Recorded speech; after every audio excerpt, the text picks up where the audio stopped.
Van conversions don't come much bigger than this. This is the Altair RS from WildAx Conversions.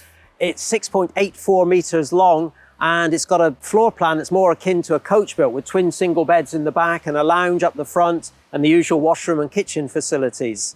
I think it's worth further investigation.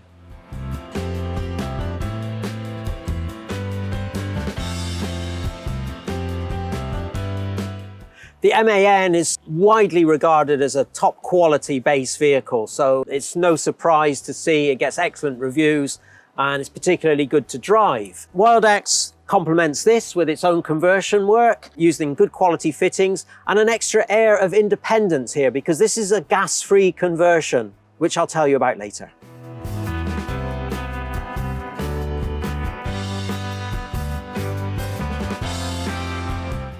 I haven't done many miles in this, but the one thing I will tell you is this is a very reassuring vehicle to drive. It just feels so sturdy and solid on the road. This is the 140 brake horsepower engine, and that generally will give you enough power, although you can upgrade if you wish. This has got the automatic transmission option as well, and again, that's something, if you've got the money, I would certainly recommend. Otherwise, you're looking at a 6-speed manual. Chunky mirrors, very clear instrumentation in front of you, and a built-in, nicely concealed infotainment system that includes sat-nav as well as usual apps and Bluetooth connectivity. Air conditioning, of course, is standard. If anything, it's a little bit drab in terms of its plastics, and the solid steering wheel leans towards more of a commercial vehicle nature. But otherwise, this is a very impressive base vehicle.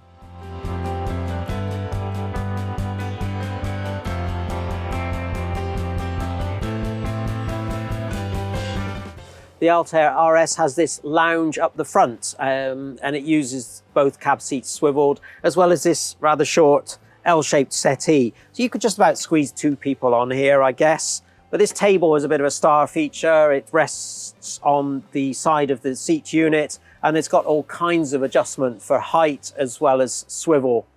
Also in here in the lounge, you've got windows, you've got the sliding door that you can slide all the way back for great views out. Skylight overhead. The control panel is over there.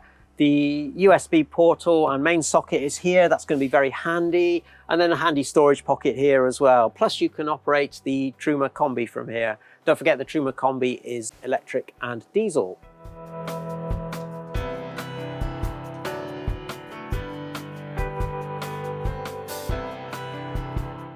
So the Altair RS has this bedroom set up at the back. 2 single beds, a little bit on the narrow side, but both over 6 foot long. And then the section in the middle, you can pull out and drop in this cushion here to make a really quite large double. Nice thick mattresses, as you can see, and good storage all around as well. So a bank of lockers either side, lockers down below as well, and access to the garage area. Good lighting, lacks a couple of reading lights. There are USB portals on both sides. There's a light switch on the near side and then a storage pocket on the off side. Beyond the lockers, little corner shelf units as well, and they're ideal for putting your spectacles, glass of water, etc. for getting at during the night.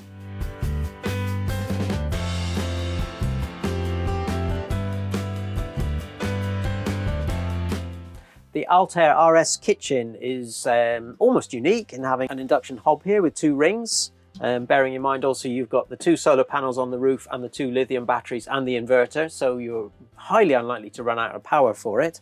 Separate sink here in stainless steel, lighting up above, great storage.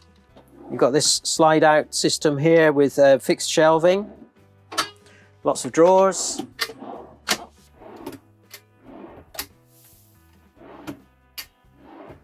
And of course a flip up extension section, although that has to be said, with that in place your access at the sliding door is severely restricted.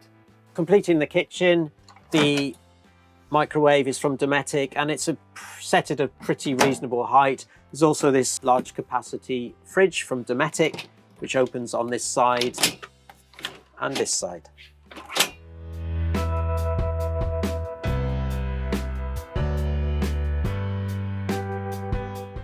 Things do get a bit narrow at this point in the Altair RS, and that's because of the washroom, which does have easy access thanks to a tambour door here.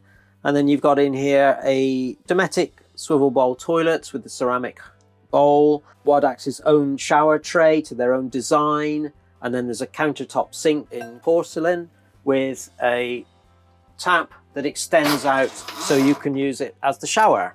Also in here, there's a single overhead locker, quite a good size with a little bit of shelving beside it. There's a toothbrush mug, there's a toilet roll holder as well, and a towel holder, a towel rail, and a double hook for your, again, for your towels or your wet clothing or whatever.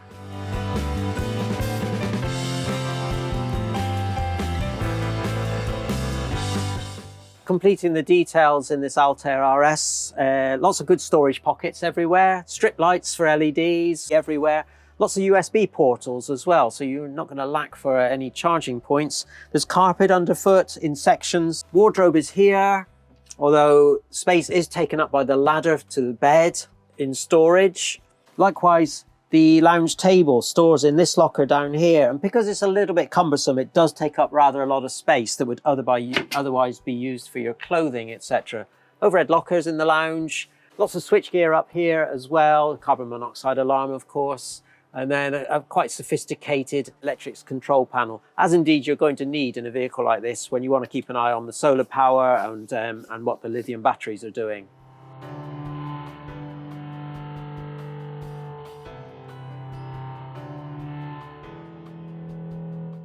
So that's the Altair RS from WildAx Motorhomes. It's 6.84 meters long, and boy, does it make the most of that space inside. It's also a great vehicle to drive. Two-berth luxury in a van conversion. This is where you want to look.